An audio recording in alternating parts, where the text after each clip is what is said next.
You know, you can be a jack of all trades, but a master of none. Many loose forwards have come a cropper in the past because they've been great rugby players, but they've never nailed down one position, 6, 7 and 8. I think the biggest difference I've seen with the Hurricanes, they're winning that collision area. There's no doubt about that. He's got to make sure he's at where the action is so that we retain the ball. And if they've got the ball, he's got to be at the action also to regain it. DSPN, the Devlin Sports Podcast Network. We're so very lucky to have him. We get thousands and thousands of views every time you come on board, Mex, so I thank you very much for it. Murray Mexted, iconic All Black, changed the way that the number 8 position was played over 70 games for our country, wore that jersey with enormous pride, and wore it until he decided not to wear it anymore, if you know what I mean. Thank you very much for joining us. I want to start with what we were talking about a couple of weeks ago, and I don't know whether or not it's just a happy coincidence that we finally got to see it. We saw Ardie Savea with the number 7 on his back playing for Moana Pasifika on the weekend, and we saw Versatility coming back as well, and he showed enough to suggest that it won't be long before he's back to his best form. Is that a 7 and 8 combo? Again, that should be happy with, and again, that Scott Robertson might be happy with. Yeah, it's a really good discussion point, Marty, and there'll be a lot of your listeners that won't agree with me, but that's fine. And I think that both Versatility and Artie are outstanding rugby players, obviously. Now, Artie's shown us the ability, I mean, he's been doing it since he was 17, changing positions between 7 and 8. So he's adept at both positions, and he's got the speed and the anticipation to play both positions. Mm-hmm. That's a great thing for New Zealand rugby. However, there needs to be one or probably two, to be frank, other loose forwards who can win ball in the air. I mean, I go on about it quite often, but you've got to have the ball to win these games these days. And I think a classic example of that last weekend was the Hurricanes. I mean, the big difference for the Hurricanes for me last week was they kept hold of possession. And we were able to see, Proctor and Higgins sort of cutting open a Brumbies backline, which has been bulletproof all season. I mean, the Brumbies defence is absolutely fantastic, and yet the Hurricanes expose them. And I put it down to the centre combination. But anyway, getting back to the number 8 position, you've got to look at the core role of the number 8. What is the core role of number 8? Well, people don't think about it very often, and I'm sure you haven't either, Marty, because you're a busy man. But you're watching and analysing, so you probably understand this. The core role of the number 8 is to retain and regain possession. So when we've got the ball, he's got to make sure he's at where the action is so that we retain the ball. And if they've got the ball, he's got to be at the action also and to regain it. So the 7 and the 8 have to play together in that respect.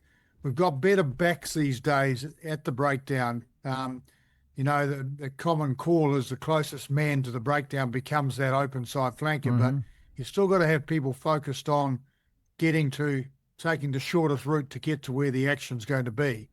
And if you can get 2 people there, generally you'll win it. I think the biggest difference I've seen with the Hurricanes in the last couple of weeks is that they're winning that collision area. There's no doubt about that.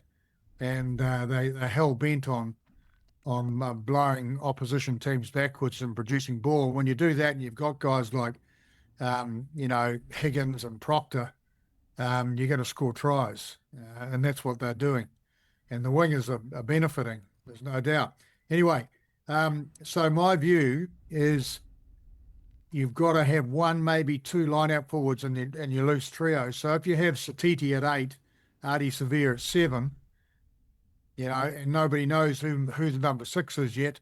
I'm saying it should be Vi because, he's not big enough to be a lock against the big boys, but he's a very good footballer, and he needs to have time at number 6, and he could become our next number 6 ball winner. Versatility, I just Googled him to see how tall he was because I've never met him and I've never stood beside him, so I don't know how big he is, but I do know that, when you look at playing teams like the Springboks and the French, who we're going to do this year, they're going to have big loose forwards, guys that are, 6'5", between 6'4" and 6'6". There'll be at least two in each team. So you've got to be able to counter that. Otherwise, you're not going to reach par with possession, and that's what happened last year with the All Blacks. We never got enough possession, particularly against South Africa in the Republic. So, I'm wondering whether Satiti is big enough to actually play in that position. So that's the question anyway. Okay. How big is he? For me, When you he's an outstanding footballer with the ball in hand. I'm not sure how many times he touches the ball during the game. I mean, that's one way of evaluating whether the number 8 is getting around the field enough and getting involved in the play, because that number 8 position is a privileged position because he's closer to the action from all set play. And therefore you need an athlete in that position, and probably 8 and 15 have the most opportunity to be involved in the game. In fact, the 8 clearly, because there's a lot of forward stuff that 15 doesn't get involved in. So I think he's an outstanding rugby player, and I'm not sure I'll start watching in the next 2 or 3 games, because it's unfair to judge a man after he's been out on injury. Sure. And he comes back and plays 20 minutes. So let's see how he goes in that area. All right. In terms of Ardie, though, in the action to be in contention, in my view. In terms of Ardie, though, and when you look at the skill set he offers, and he just seems to be so multi-dimensional, and he can play that physical game as well, and we know that, and he's been the best player in the world and been voted that playing. And then you watch him at number 7, where he had a bit more freedom and able to use, his legs more, his running more, his passing more, all of those kind of things. Yeah, I sit there and I get a bit confused at that stage, and I don't know, which is why I wanted to ask you, would you rather have him toiling away at playing a tighter role, which he's probably going to have to do in the test matches anyway, or just use the natural ability the guy's got and exploit it by saying, have a roving role at 7 and let what you talk about his instincts and his anticipation take over? Because, it's almost like he's got a crown on his head when he's playing 7, doesn't he? He can do anything he wants. Yeah, no, he's the man. There's absolutely no disputing that. But he's an unusual character, because I'm all about specialisation. You can be a jack of all trades, but a master of none. And many loose forwards, and Tane Randall's an example of this, many loose forwards have come a cropper in the past because they've been great rugby players, but they've never nailed down one position, 6, 7 and 8. In fact, Mike Brewer, also, Razor himself was one of those. You've really got to specialise and be the best in the world at that role. Artie's a bit unusual because, he played as a schoolboy till he was 17. He played number 8. And then we moved him into 7 because we wondered whether he'd be tall enough to win ball. And we saw number 8 as a ball-winning position as well. And I guess we've seen that recently in the last 10 years or so, the amount of importance placed on aerial possession. So he's unusual. He's played so much time in each position, he can do both. But at the moment, he's playing open side flanker. So we've got to consider him as an open side flanker for the All Blacks. And there's a few options there too. I'm pleased to say, this guy Karifi from the Hurricanes. Yeah, he's been outstanding. He's starting to play really well in that position, and what he's good at. And it might be something to do with his height and his strength. He can plant his legs wide. He can get over the ball, so his core is very, very strong. He's powerful and doesn't get knocked off his feet. He anchors that position and is able to win penalty after penalty and possession in that breakdown areas. You've got to have that. So he's pushing hard for that position, I would say. And Artie also, so the number 7 and number 8 positions. The other guy you'd look at number 8, I guess, would be Blackadder and Jacobson. So you say, is Blackadder a jack of all trades? Because we can pencil him in at 7 and 6 as well. Is he that right. player? I know. It's exactly right. It's the same with Blackadder and Jacobson. Jacobson, yeah, both those guys, yeah. Yeah, but they're moving them round.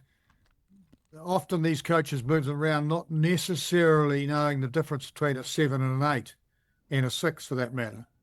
and I'm not being disrespectful here, I'm just saying that they're doing what they think is best for their team. Of course. And they're not looking at the All Black side, they're looking at their Super Rugby side. Mm-hmm.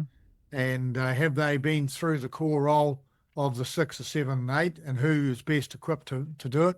Do they work well with the other players around them? It's all to do with combinations, Marty. You know, you really got to have 2 guys close together at the breakdown, and you don't need too many others. If those 2 do the job, you don't actually need the rest, anyone else involved, unless you've got a sort of a format where you want to drive forward from that area of the game before you move Not it. a lot of teams do that these days, do they? That's one thing. You know, it's almost like winning possession and then you spread it. Actually, I mean, now you mention it, you don't see a lot of that where you get that turnover or you win or you retain that ball and you keep driving forward from that position. And then, that drags more play. Well, the last couple of games they have, Mex, and that's been the great thing to see. I mean, the forwards have been winning. Well, we drew, obviously, with the Force, but, you know, the forward effort in Australia, in both Perth and Canberra, was something, we saw it against New South Wales. We just haven't seen it enough this year. Yeah. I mean, I think that it's such a crucial area. When I listened to Larkham interviewed after the game, Brumbies beaten at home, first Australian team to lose at home, isn't it? To a New Zealand side. They lost to the Force at home, I think, in one of the early rounds, but the first New Zealand side to win in Australia. Yeah. So, you know, he was pretty solemn, but he said a few interesting things, I thought. You know, so he knows what's going on, that guy. But he said, you know, they don't give up the ball easily, that Hurricane side, is one of the comments he made. And they had the ball for long periods of time. And when you look at the possession stakes and time in possession, it was enormously in favour of the Hurricanes. So is that the balance? Sorry to interrupt. Is that the balance that, you know, when you're talking about competing for possession against the Springboks, and you've got to try and at least even that up. But then the other key to that, obviously, from what you're saying, is once you've got it, you've got to keep it for long periods of time, you know, get them to play without the ball. And if we can retain it for longer periods of time, that's the equation, isn't it? Yeah, it is. But, you know, the game's changing all the time. And what was apparent a couple of years ago is irrelevant at the moment. What I'm seeing happening in the last few weeks is the teams that are abrasive at that contact area want to go forward when they take the ball into a tackle. They want to be. You often see 2 players, and the Chiefs and the Hurricanes are probably the best at this, and actually the Crusaders are not bad too. But you know, when a guy goes into contact, straight away you see 1 or 2 others charge in behind him, and they're all pumping their legs. So this is a new thing, pumping your legs at the contact in tandem with somebody else.